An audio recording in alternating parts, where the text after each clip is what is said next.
The moment I saw bright pink stains smeared across my front porch camera footage, I knew two things for certain: someone had fallen straight into my trap, and my quiet suburban life was about to explode. For months, packages had vanished from my doorstep like magic, always within minutes of delivery. I'd filed complaints, added cameras, even waited by the window like a paranoid raccoon. Nothing worked. And the worst part? I already knew exactly who it was. Her name was Karen. Or at least, that's what everyone called her behind her back. President of the HOA, self-appointed ruler of our street, and a woman who treated every rule as flexible when it benefited her. She smiled sweetly in meetings, but her eyes scanned for weakness. When my first package disappeared, she'd knocked on my door that same evening, pretending to check in and remind me that unattended packages were a violation of HOA guidelines. I should have known then.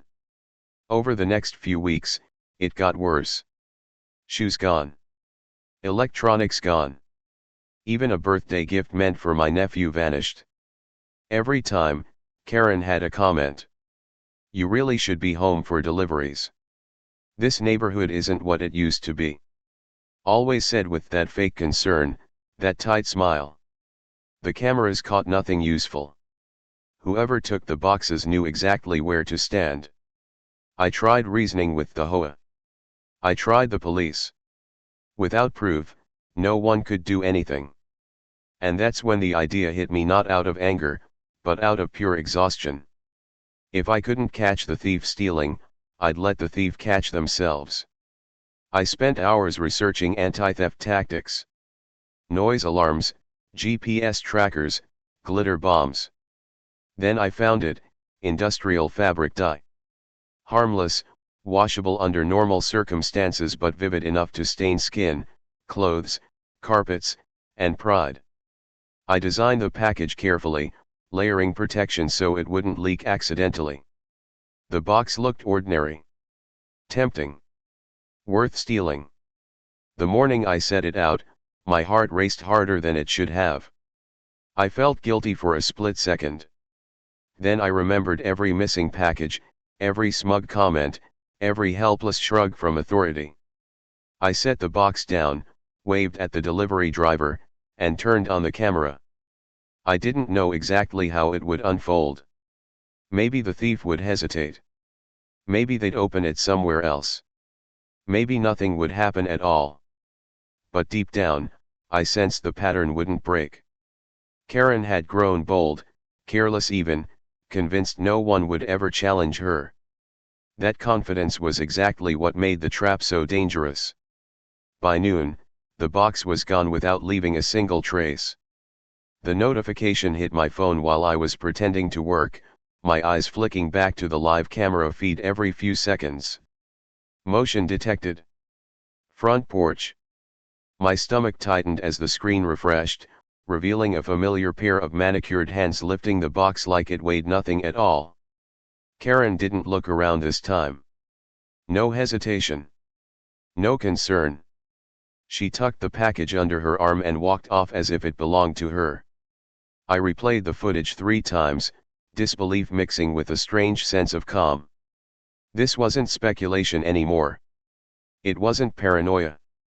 It was theft, plain and simple, caught in high definition. But the real moment I was waiting for was still ahead. The trap wouldn't spring until the box was opened.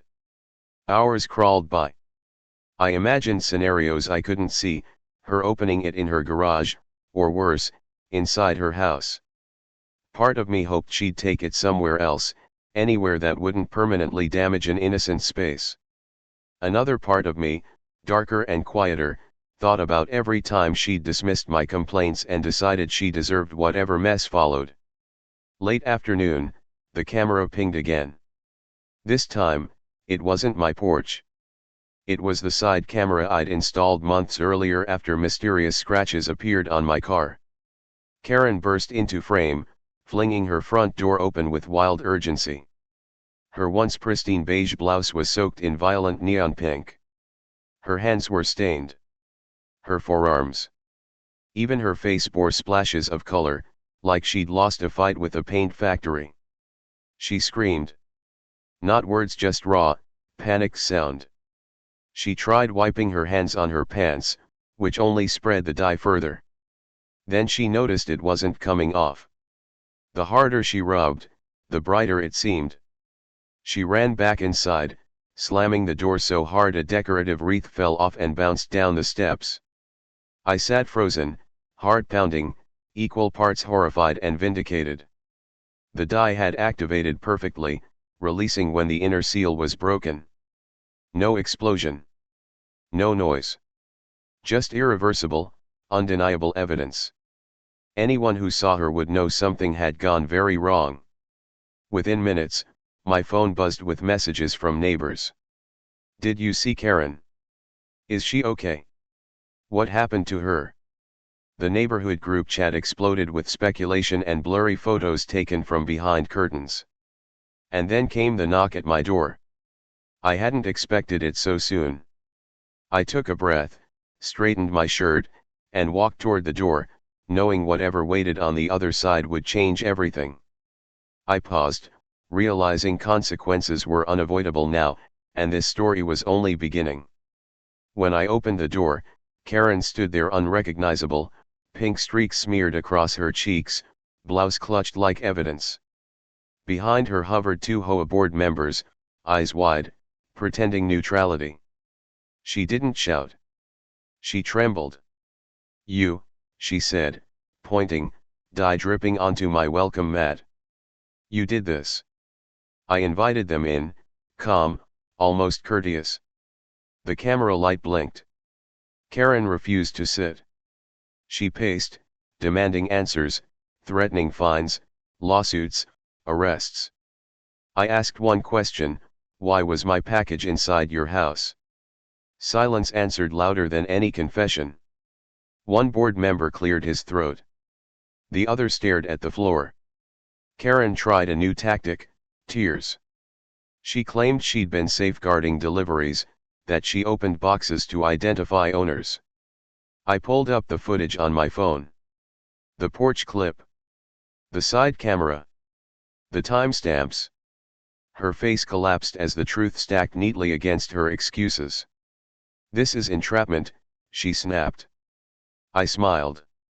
It's dye. The board members asked for a copy. I sent it. They asked about the substance. I explained it was non-toxic fabric dye, activated by opening, designed to mark thieves, not harm them. Karen lunged for my phone. One member stepped between us. Authority shifted in that second, like a crown slipping. She stormed out, leaving pink footprints down the hallway.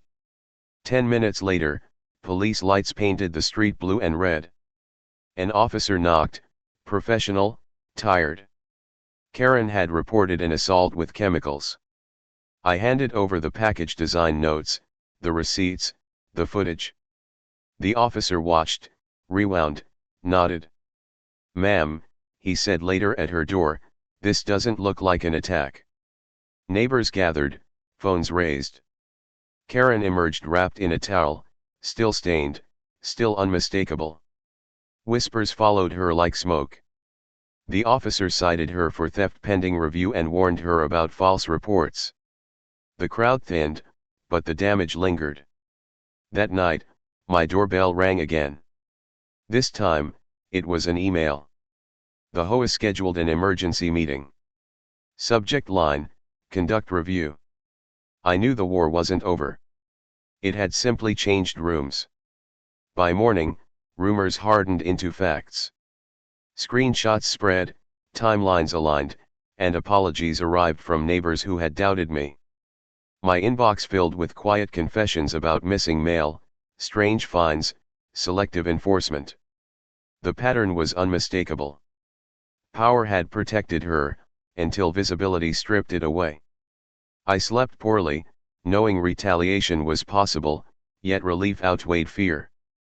Proof does that. It steadies your hands, straightens your back, and reminds you that patience, paired with preparation, can end even the loudest intimidation. Still, I kept copies, backups, witnesses, and a plan, because stories change when stakes rise suddenly often. The emergency HOA meeting was scheduled for that evening, which meant the entire neighborhood had 12 hours to choose sides. By the time I walked into the community center, the air felt charged, like everyone already knew the verdict but wanted to witness the fallout in person. Karen sat at the front table, arms crossed, wearing gloves despite the heat. The pink stains were still visible along her neck and hairline, impossible to hide, impossible to forget. The HOA president pro tempore opened the meeting with forced calm, reminding everyone about decorum. It lasted less than a minute. A neighbor stood up and asked directly whether Karen had been stealing packages. Another followed, then another. Complaints poured out like a dam breaking: missing mail, arbitrary fines, selective rule enforcement, intimidation. Stories overlapped, confirming patterns I'd only suspected. Karen tried to regain control. She cited bylaws, threatened penalties, claimed this was a coordinated smear campaign. When she pointed at me, accusing me of orchestrating everything, the room went quiet. I stood, hands steady, and asked permission to present evidence. The board agreed. I connected my phone to the projector. The footage played in silence. Her hands lifting the box. Her stride down the sidewalk. The timestamp. Then the side camera clip, her panic, the stains. Gasps rippled through the room. Someone whispered, "That's unmistakable." Karen shouted that it was manipulated. A board member paused the video and zoomed in. The resolution was brutal. Next, I showed receipts for the dye, documentation of its safety, and prior emails I'd sent to the HOA reporting theft. Dates mattered. Patterns mattered. The board members exchanged looks. One asked Karen directly if she'd taken packages. She didn't answer. Another asked why multiple residents had identical complaints. She stood abruptly, chair screeching, and accused the board of betrayal. The vote happened faster than anyone expected. Karen was suspended from her HOA role pending investigation. Her authority evaporated with a raised hand count. The room exhaled. Applause followed, tentative at first, then confident. Karen left without speaking, gloves clenched, dignity leaking like dye. Afterward, neighbors approached me quietly, thanking me, sharing stories, offering support. The board asked for copies of everything.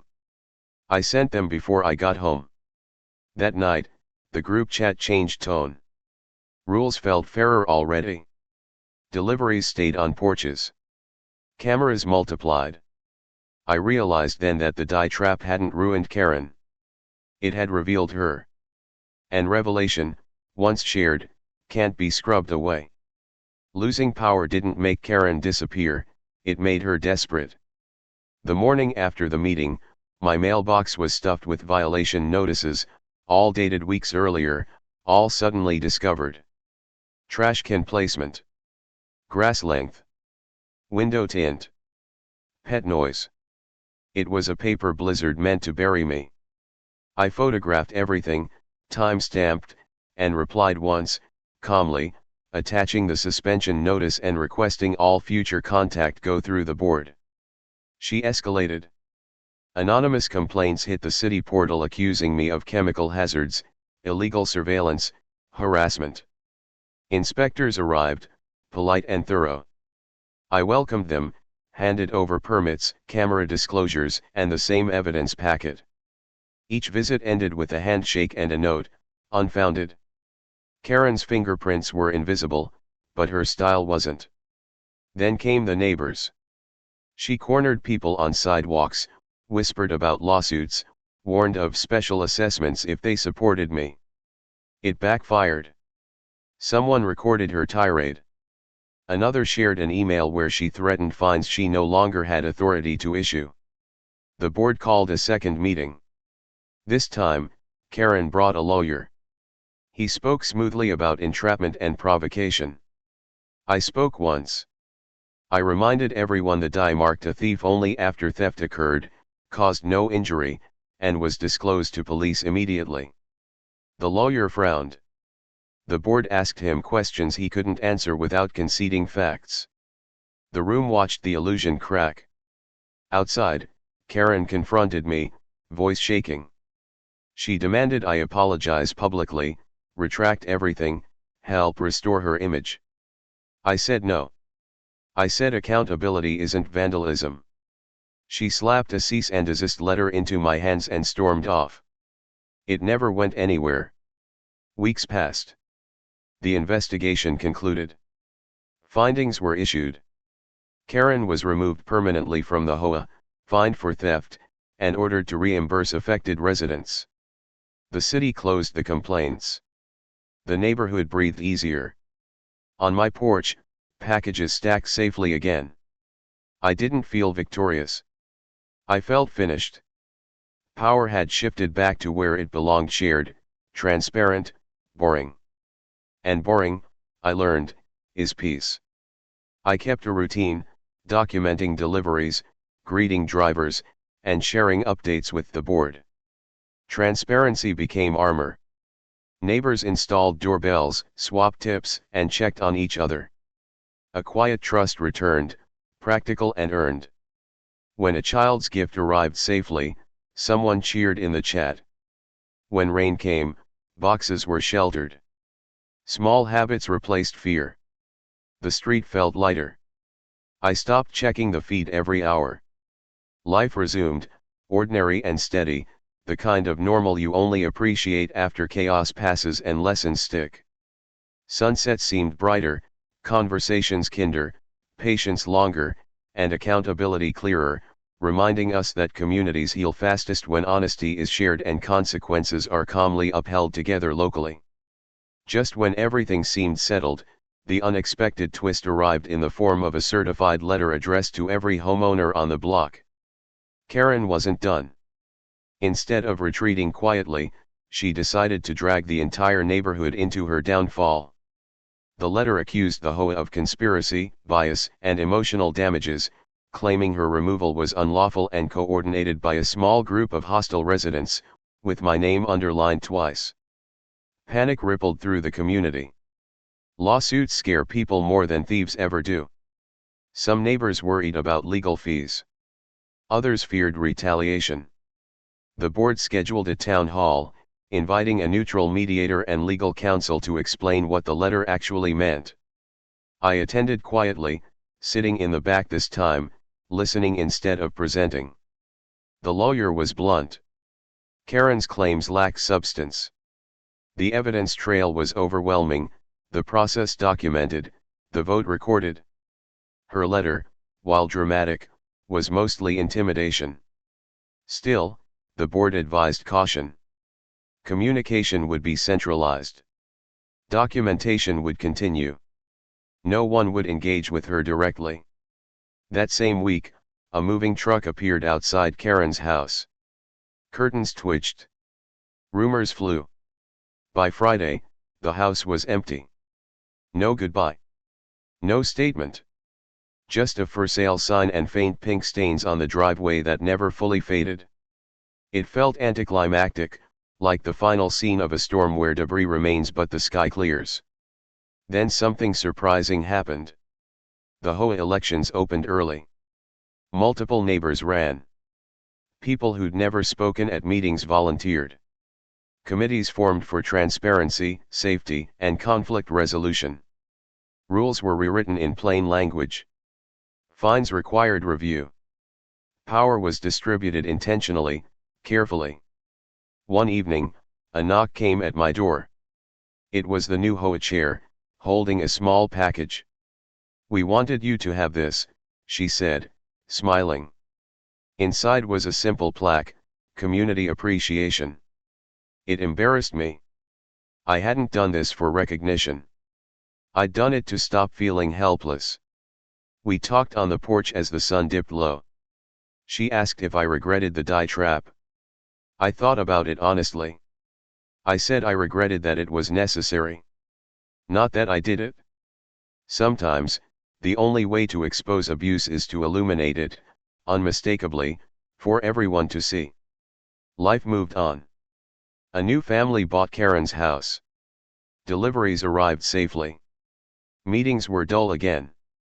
And dull, I realized, was the best ending possible. After everything settled, I expected to feel triumphant, maybe even proud. Instead, what lingered was something quieter and heavier: awareness. I noticed how often I'd minimized my own instincts before, how quickly I doubted myself because someone louder, more official, told me I was overreacting. The die trap hadn't just exposed Karen, it exposed a pattern I'd lived with longer than I realized. I started replaying moments from before the thefts. The way she spoke over people in meetings. How rules bent depending on who stood in front of her. How easily I'd accepted inconvenience to avoid conflict. None of it seemed dramatic at the time. It felt normal. That realization unsettled me more than the confrontation ever had. I also learned something uncomfortable about patience. I'd always believed enduring quietly was the mature choice. But silence, I saw now, can feed entitlement. It creates room for abuse to grow roots. The trap wasn't about revenge, it was about refusing to disappear inside my own neighborhood. That distinction mattered to me, because it reframed the guilt I'd carried. Friends asked if I'd do it again. I told them I hoped I'd never need to. But I also knew I wouldn't ignore patterns anymore. I installed boundaries the way I'd installed cameras, clearly, intentionally, and without apology. I documented things. I spoke earlier. I trusted evidence over tone. Oddly, the experience softened me too. I became more attentive to neighbors, more willing to listen when someone felt dismissed. When a delivery went missing on the next block months later, no one laughed it off. We acted together. It was resolved quietly, quickly. No die required. I realized communities aren't defined by rules, they're defined by responses. When someone abuses power, the real test isn't whether one person fights back, but whether others recognize the truth when it's shown plainly. That recognition changed how I see responsibility. It's shared. It's active. It's not dramatic, but it's constant. Sometimes I catch a glimpse of that old pink-stained footage and feel a strange gratitude. Not for the chaos, but for the clarity it forced. I stopped being a passive resident and became a participant in my own environment. That shift followed me into work, friendships, even family conversations. I speak sooner now. I listen better too. The trap marked more than a thief. It marked a turning point. Months passed, and the neighborhood settled into a version of itself I hadn't known before: quieter, yes, but also more connected. The long-term consequences of everything that happened didn't arrive with drama or headlines. They arrived slowly, through habits. People waved more. They talked longer. They asked questions at meetings without fear of being labeled difficult. The HOA transformed in subtle but meaningful ways. Meetings were recorded and shared.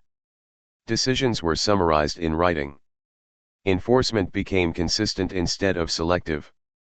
Fines dropped sharply, not because rules vanished, but because compliance improved when people felt respected.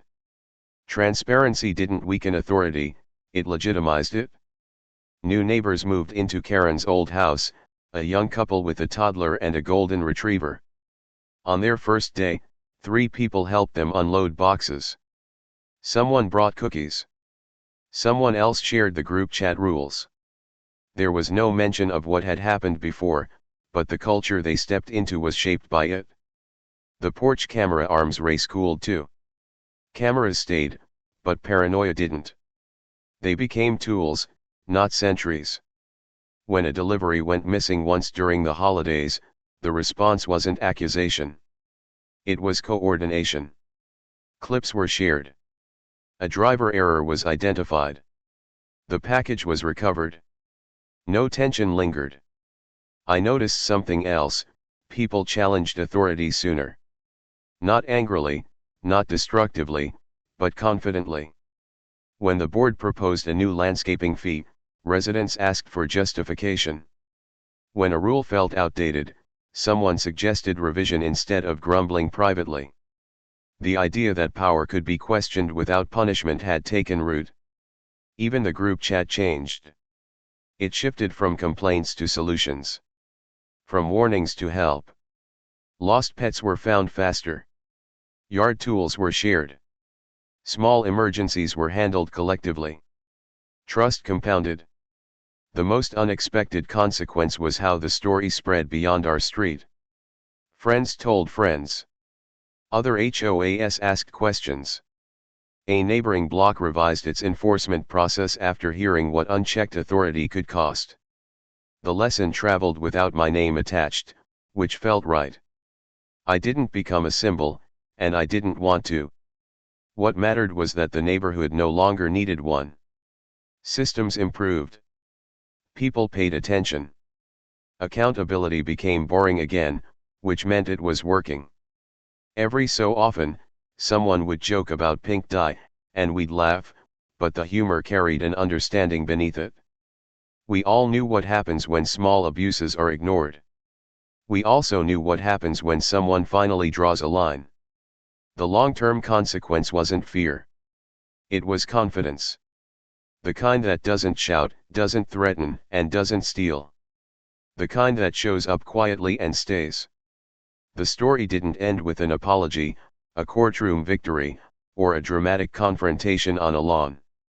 It ended the way most real changes do, quietly, after the noise fades, when you realize the tension you lived with is finally gone. One afternoon, months later, I picked up a package from my porch without checking the camera first. That was the moment I knew everything had truly changed. I thought about Karen less often than I expected. When I did, it wasn't with anger. It was with clarity. She hadn't been a villain out of nowhere. She was someone who learned that control worked because no one challenged it. When the challenge came, it wasn't loud or cruel. It was documented, patient, and undeniable. That mattered. I kept the footage archived, not as a trophy, but as a reminder. Not everyone who causes harm looks dangerous. Sometimes they look official. Sometimes they smile. Sometimes they hide behind rules meant to protect others. Remembering that changed how I move through the world. I trust my instincts more now. I verify. I speak up earlier, before resentment hardens into fear. The neighborhood settled into a rhythm that felt earned. Kids rode bikes without parents watching windows nervously. Deliveries sat untouched. Meetings ended on time. When disagreements happened, they were handled openly. No whisper networks. No selective punishment. Just people, imperfect but accountable. Every once in a while, someone new would ask about the cameras or the HOA reforms. The story would surface in fragments. I never exaggerated it. I never softened it either. The lesson didn't need decoration. It stood on its own. What surprised me most was how small the die trap felt in hindsight. At the time, it felt extreme. Looking back, it was simply a boundary made visible. That's what boundaries do when enforced consistently. They stop feeling dramatic and start feeling normal. I don't recommend die traps as a first solution. I recommend paying attention. Documenting patterns. Trusting evidence.